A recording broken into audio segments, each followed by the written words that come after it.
بسم الله الرحمن الرحيم. يريد الله بكم اليسر ولا يريد بكم العسر ولتكملوا العدة ولتكبروا الله على ما هداكم ولعلكم تشكرون. نحمده ونستعينه ونستغفره ونعوذ بالله من شرور أنفسنا ومن سيئات أعمالنا. من يهده الله فلا مضل له ومن يضلل فلا هادي له، وأشهد أن لا إله إلا الله وحده لا شريك له، وأشهد أن محمدا عبده ورسوله. يا أيها الذين آمنوا اتقوا الله حق تقاته ولا تموتن إلا وأنتم مسلمون. يا أيها الناس اتقوا ربكم الذي خلقكم من نفس واحدة وخلق منها زوجها وبث منهما رجالا كثيرا ونساء، واتقوا الله الذي تساءلون به والأرحام إن الله كان عليكم رقيبا. يا أيها الذين آمنوا اتقوا الله وقولوا قولا سديدا يصلح لكم أعمالكم ويغفر لكم ذنوبكم، ومن يطع الله ورسوله فقد فاز فوزا عظيما. أما بعد، فإن خير الحديث كتاب الله، وخير الهدي هدي محمد صلى الله عليه وسلم، وشر الأمور محدثاتها، وكل محدثة بدعة، وكل بدعة ضلالة، وكل ضلالة في النار.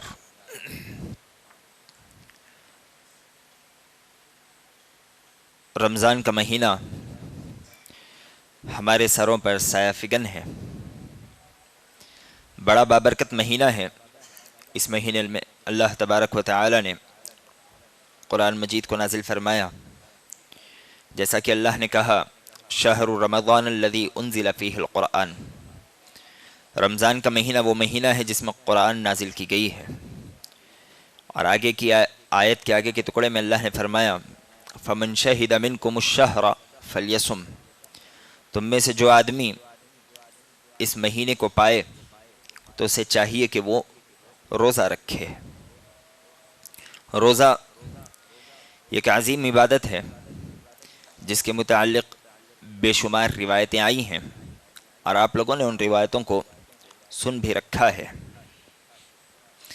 اللہ نے روزے کے متعلق کہا یا ایھا الذین آمنوا کتب علیکم الصیام کما کتب علی الذین من قبلکم لعلکم تتقون، اے ایمان والو تم پر روزے فرض قرار دیے گئے ہیں، فرض کر دیے گئے ہیں، ویسے ہی فرض کیے گئے ہیں جیسے تم سے پہلے لوگوں پر روزے فرض کیے گئے تھے۔ کیوں؟ فرض کرنے کا مقصد کیا ہے؟ اس کی وجہ کیا ہے؟ اللہ نے کہا لعلکم تتقون، تاکہ تم متقی بن جاؤ، تقوی والے بن جاؤ۔ تقوی کسے کہتے ہیں؟ تو امام ابن رجب حنبلی رحمہ اللہ علیہ تقوی کی تعریف کرتے ہوئے کہتے ہیں فعل طاعته سبحانہ وتعالی واجتناب معاصیہ، اللہ سبحانہ وتعالی کے اطاعت کے کام کرنا، اس کی پسندیدگی اور خوشنودی والے کام کرنا، اور اسی طرح اس کی معصیت اور نافرمانی سے اجتناب کرنا، اپنے آپ کو اللہ تبارک و تعالی کی ناراضگی سے بچانا، یہی تقوی ہے۔ تو اس تعریف سے ہمیں پتہ چلا کہ تقوی کے دو پہلو ہیں، ایک نیکی کے کام کرنا، اور دوسرا پہلو ہے گناہوں سے اپنے آپ کو بچانا، گناہوں سے اپنے آپ کو محفوظ رکھنا۔ اب یہ تقوی کہاں رہتا ہے، اس کا مقام کیا ہے؟ تو تقوی کا مقام دل ہے۔ تقوی دل میں پیدا ہوتا ہے، جیسا کہ اللہ تبارک و تعالی نے قرآن مجید میں فرمایا واتقوا اللہ ان اللہ علیم بذات الصدور، اللہ تبارک و تعالی کا تقوی اختیار کرو، یعنی اللہ سے ڈرتے رہو، اللہ دلوں کے حال سے باخبر ہے۔ تو معلوم ہوا کہ تقوی یعنی اللہ کا ڈر انسان کے دل میں پیدا ہوتا ہے۔ تقوی تو انسان کے دل میں پیدا ہوتا ہے، لیکن اس کا اثر انسان کے سارے جسم پر ہوتا ہے۔ جیسا کہ روایت میں ہے، نبی علیہ الصلوۃ والسلام نے کہا، ان الحلال بین وان الحرام بین وبینہما امور مشتبہات لا يعلمهن كثير من الناس فمن اتقى الشبهات فقد استبرأ لدينه وعرضه ومن وقع في الشبهات وقع في الحرام كالراعي يرعى حول الحمى يوشك أن يقع فيه ألا وإن لكل ملك حمى ألا وإن حمى الله محارمه ألا وإن في الجسد مضغة إذا صلحت صلح الجسد كله وإذا فسدت فسد الجسد كله ألا وهي القلب۔ نبی علیہ الصلوۃ والسلام فرماتے ہیں کہ حلال چیزیں بالکل واضح ہیں، کون سی چیزیں تمہیں استعمال میں لانی ہیں، کون سی چیزوں کی طرف اپنے ہاتھ آگے بڑھانے ہیں، اللہ تبارک و تعالی نے اسے لکھ دیا اور اسے بالکل واضح طور پر بیان فرما دیا۔ وَإِنَّ الْحَرَامَ بَيِّن، جس طرح حلال واضح ہے اسی طرح حرام چیزیں بھی بالکل واضح ہیں، کوئی حرام چیز میں شک و شبہ کی گنجائش نہیں ہے۔ وَبَيْنَهُمَا أُمُورٌ مُشْتَبِهَاتٌ، حلال واضح ہے حرام واضح ہے، لیکن ان دونوں کے درمیان میں کچھ مشتبہ چیزیں ہیں۔ لَا يَعْلَمُهُنَّ كَثِيرٌ مِّنَ النَّاسِ، بہت سے لوگ ان کا حکم نہیں جانتے کہ حلال ہے یا حرام ہے۔ علماء جانتے ہیں، اہل علم جانتے ہیں، قرآن و حدیث کا علم رکھنے والے جانتے ہیں، لیکن عوام میں سے اور عامیوں میں سے اکثریت کو اس کا علم نہیں ہوتا۔ نبی علیہ الصلوۃ والسلام نے کہا، فَمَنِ اتَّقَى الشُّبُهَاتِ، اب جو آدمی یہ شبہات کی چیزوں سے تقوی اختیار کرے، اپنے آپ کو بچائے، اللہ تبارک و تعالی کا ڈر اپنے دل میں محسوس کرے، فقد استبرأ لدینہ وعرضہ، اس آدمی کی عزت محفوظ ہو جائے گی اور اس آدمی کا دین محفوظ ہو جائے گا۔ ومن وقع فی الشبہات وقع فی الحرام، جو آدمی مشتبہ چیزوں میں پڑ جائے، جس کے حلال و حرام ہونے میں واضح حکم اسے نہ معلوم ہو، لیکن حلال ہونے کا بھی اندیشہ ہے، لیکن دوسرے ہی پہلو حرام ہونے کے بھی امکانات ہیں، تو ایسی چیز میں اگر آدمی اپنے آپ کو داخل کر لے، اللہ سے نہ ڈرے، اللہ کا تقوی نہ اختیار کرے، نبی علیہ الصلوۃ والسلام نے کہا کہ وہ مشتبہ چیزوں سے ہوتے ہوئے وہ آدمی حرام چیزوں میں اپنے آپ کو داخل کر لے گا۔ اور اس بات کو سمجھانے کے لیے آپ علیہ الصلوۃ والسلام نے ایک بڑی پیاری مثال بیان فرمائی۔ نبی علیہ الصلوۃ والسلام نے کہا، کالراعی یرعی حول الحمى یوشک ان یرتع فیہ، اس کی مثال یہ ہے کہ ایک چرواہا اپنی بکریوں کو کسی چراگاہ کے قریب چرا رہا ہے، عین ممکن ہے کہ کوئی نہ کوئی بکری اس چراگاہ میں منہ ڈال دے، چراگاہ کسی اور کی ہے، کتنی بکریوں کو دور رکھ سکے گا؟ ایک کو ہٹائے گا دوسری آئے گی، دوسرے کو ہٹائے گا تیسری آئے گی، تیسرے کو ہٹائے گا چوتھی آ جائے گی۔ تو یہی معاملہ مشتبہ چیزوں کا ہے، جو آدمی مشتبہ چیزوں سے اپنے آپ کو نہ بچائے، وہ کہیں نہ کہیں اللہ تبارک و تعالی کی حرام کردہ حدود میں داخل ہو جائے گا۔ جیسا کہ نبی علیہ الصلوۃ والسلام نے کہا، الا وان لکل ملک حما، خبردار رہو، ہر بادشاہ کی ایک چراگاہ ہوتی ہے، وہ چراگاہ اس کے لیے خاص ہوتی ہے، اس چراگاہ سے عام آدمی کو اپنے جانور چرانے کی اجازت نہیں ہے۔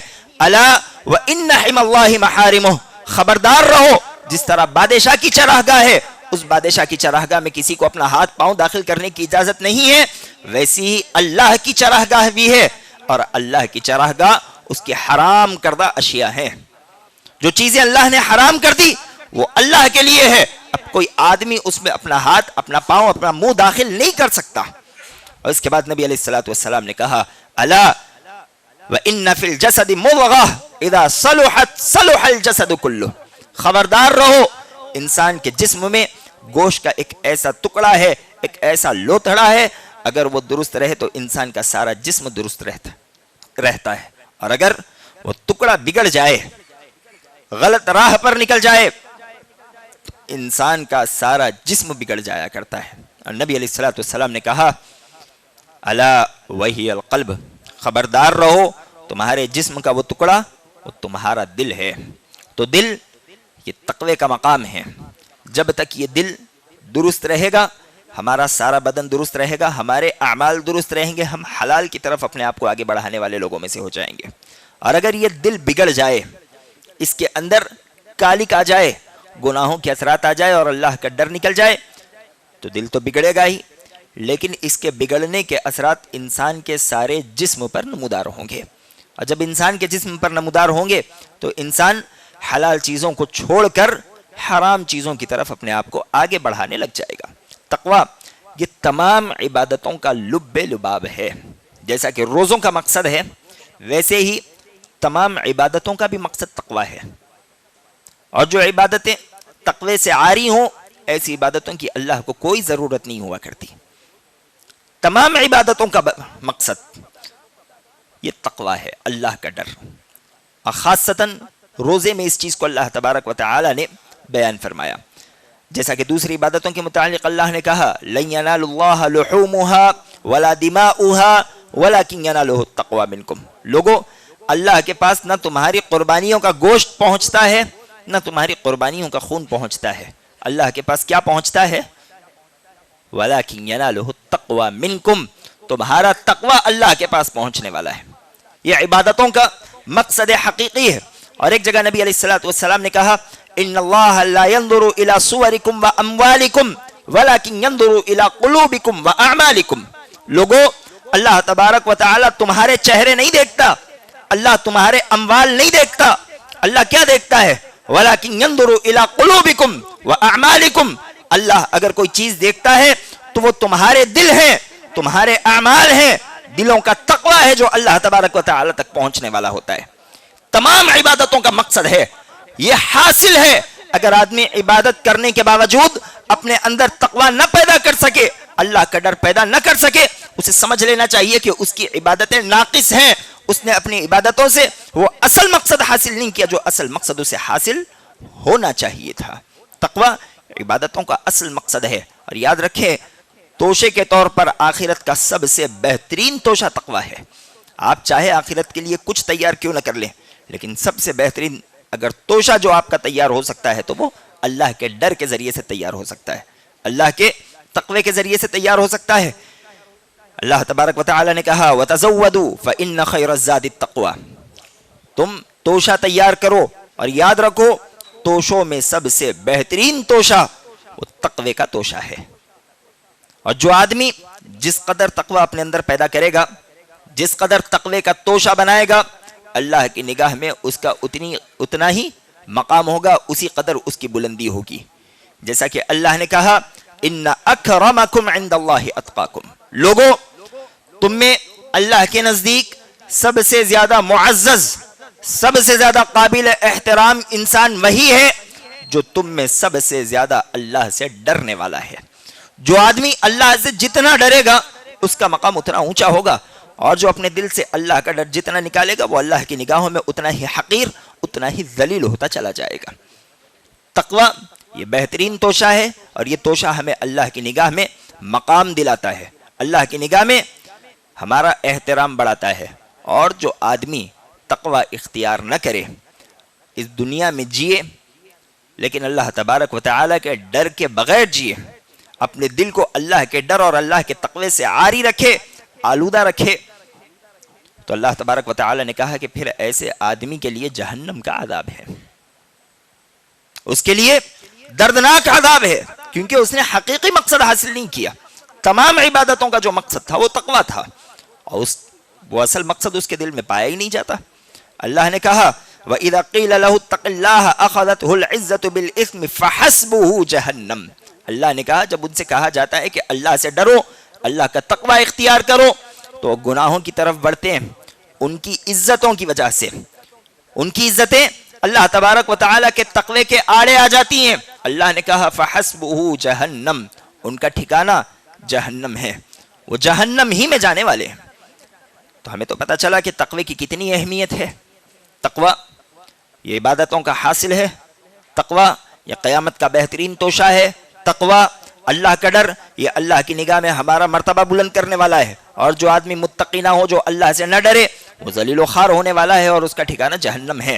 اتنی باتیں تو پتہ چل گئی، لیکن یاد رکھیں کہ تقوی کے مراتب ہیں، تقوی کے 3 مرتبے ہیں، اور ان 3 مرتبوں سے جو آدمی گزرے وہی حقیقی معنوں میں متقی ہے۔ تقوی کے 3 مرتبے، جس میں سے پہلا مرتبہ ہے حصول تقوی، تقوی حاصل کرنا، آدمی کے اندر تقوی کیسے آئے گا، وہ متقی کیسے بنے گا، وہ اللہ سے کیسے ڈرے گا؟ یہ سب سے پہلا مرتبہ ہے اور پہلا سوال ہے۔ دوسرا مرتبہ ہے حق تقوی۔ تقوی تو آ چکا ہے، آدمی اللہ سے ڈر تو رہا ہے، لیکن حقیقی معنوں میں کیسا ڈرنے کی ضرورت ہے؟ تقوی کا حق کیا ہے؟ دوسرا مرتبہ ہے۔ اور تیسرا مرتبہ ہے بقائے تقوی۔ تقوی باقی کیسے رکھا جائے؟ ہم دیکھتے ہیں رمضان کا مہینہ آ رہا ہے، بفضلہ تعالی لوگوں کے اندر ڈر شروع ہو گیا۔ جو آج تک مسجد کا چہرہ نہیں دیکھتا تھا، اب دن رات مسجد میں گزار رہا ہے، یہ اللہ کا بڑا احسان ہے۔ تقوی تو حاصل کر رہا ہے لوگ روزوں کے ذریعے سے، اور تقوی کا حق بھی ادا کرتا ہے، ایک طرح سے نظر آتا ہے۔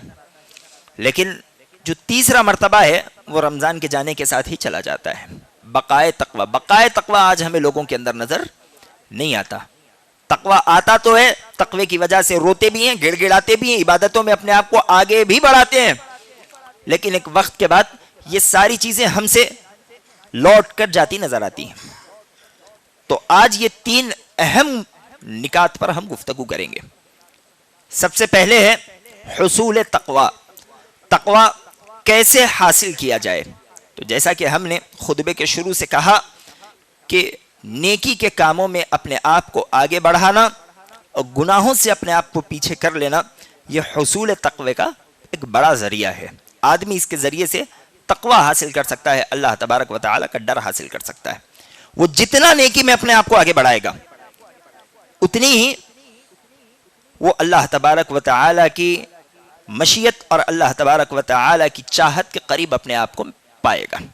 وہ تقوی میں اپنے آپ کو اتنا ہی آگے بڑھاتا چلا جائے گا، اور جو آدمی اپنے آپ کو گناہوں سے پرے رکھے اس کا بھی تقوی بڑھتا رہے گا۔ یعنی ماحصل یہ ہے کہ ہر نیکی کا کام آدمی کے تقوی کی بڑھوتری کا ذریعہ ہے۔ جیسا کہ روزوں کے متعلق اللہ تبارک و تعالی نے کہا کتب علیکم الصیام کما کتب علی الذین من قبلکم لعلکم تتقون، تم پر روزے فرض کیے گئے ہیں۔ کیوں کیے گئے ہیں؟ تاکہ تم متقی بن جاؤ۔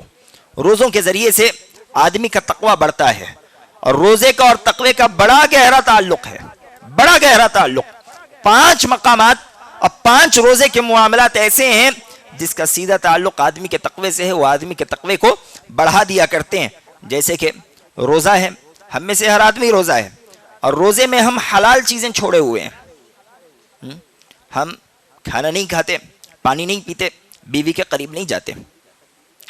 یہ چیزیں ہمارے لیے حلال تھی، اور یہ چیزیں اللہ تبارک و تعالی نے حلال کر رکھی ہیں، لیکن ہم طلوع فجر سے لے کر غروب آفتاب تک اس میں سے کسی چیز کے قریب اپنا ہاتھ نہیں لے جاتے، اور کوئی چیز اپنے گلے سے نیچے نہیں اتارتے۔ مقصد کیا ہوتا ہے؟ بس اللہ تبارک و تعالی کی خوشنودی۔ اور تقوی کا معنی کیا ہے؟ کہ اللہ کی رضا کے لیے حرام چیزوں کو ترک کر دینا۔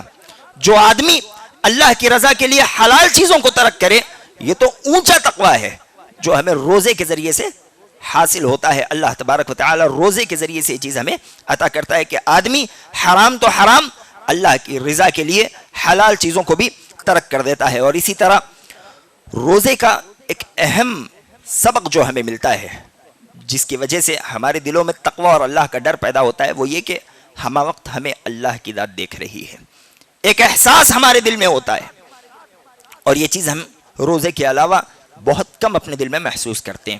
ابھی دیکھیں دھوپ کی کتنی شدت ہے، پیاس کی تمازت ہے، گلے میں کانٹے چبھ رہے ہیں۔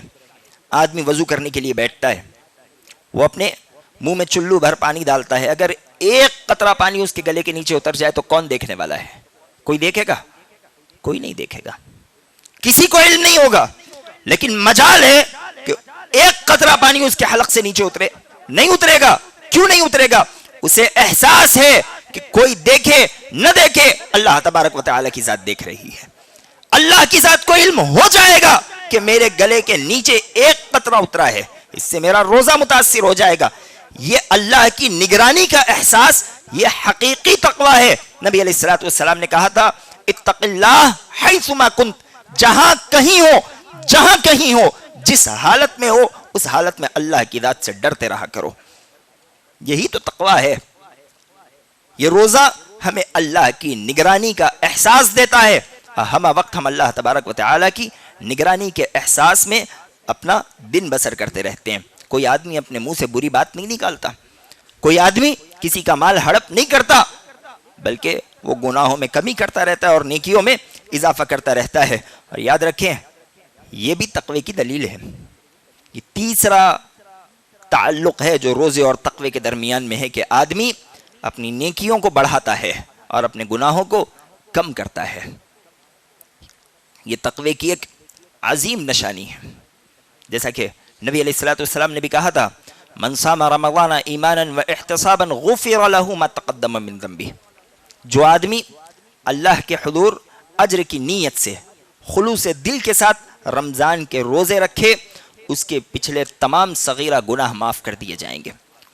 گناہوں کی کمی، نیکیوں میں اضافہ، یہ تقوی کی دلیل ہے، تقوی کی نشانی ہے۔ اور اسی طرح تقوی شیطان کی گرفت کو کمزور کر دیتا ہے، روزہ شیطان کی گرفت کو کمزور کر دیتا ہے۔ جیسا کہ آپ جانتے ہیں نبی علیہ الصلوۃ والسلام نے کہا تھا کہ ان الشیطان یجری فی الانسان کمجری الدم، شیطان انسان کے جسم میں خون کے دوڑنے کی طرح دوڑتا رہتا ہے۔ جس طرح ہماری رگوں میں خون گردش کرتا ہے، خون کی رفتار کے ساتھ اور خون ہی کی طرح شیطان ہمارے جسم میں گردش کرتا رہتا ہے۔ اور جب شیطان ہمارے رگوں میں گردش کرتا ہے تو اس کا اثر بھی ہمارے بدن پر ہوتا ہے۔ یہی وجہ ہے کہ ہم گناہوں کی طرف اپنے آپ کو آگے بڑھاتے جاتے ہیں، لیکن روزے کی وجہ سے شیطان کی وہ گرفت ہمارے جسم پر کمزور ہو جاتی ہے۔ اور شیطان کی گرفت اپنے اوپر کمزور کرنا یہی حقیقی معنوں میں اللہ کا ڈر ہے۔ جیسا کہ نبی علیہ الصلوۃ والسلام نے کہا تھا یا معشر الشباب من استطاع منکم الباءۃ فلیتزوج فإنه اغض للبصر واحسن للفرج فمن لم يستطع فعليه بالصوم۔ نبی علیہ الصلوۃ والسلام نے کہا تھا کہ اے نوجوانوں کی جماعت، تم میں سے جس کسی کے پاس استطاعت ہو وہ فوری طور پر نکاح کر لے۔ نکاح کرنے سے کیا ہوگا؟ نگاہیں نیچی ہو جائیں گی، شرمگاہوں کی حفاظت ہوگی۔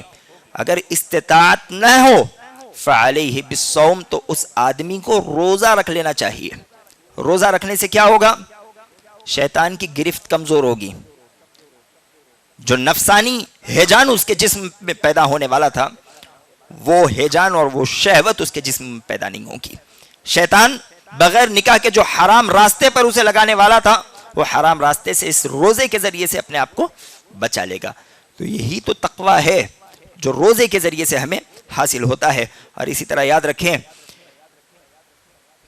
کہ روزے کی حالت میں ہم جو بھوک اور پیاس محسوس کرتے ہیں، اس کی وجہ سے ہم اپنے مسلمان بھائیوں کی فکر کرنے لگ جاتے ہیں،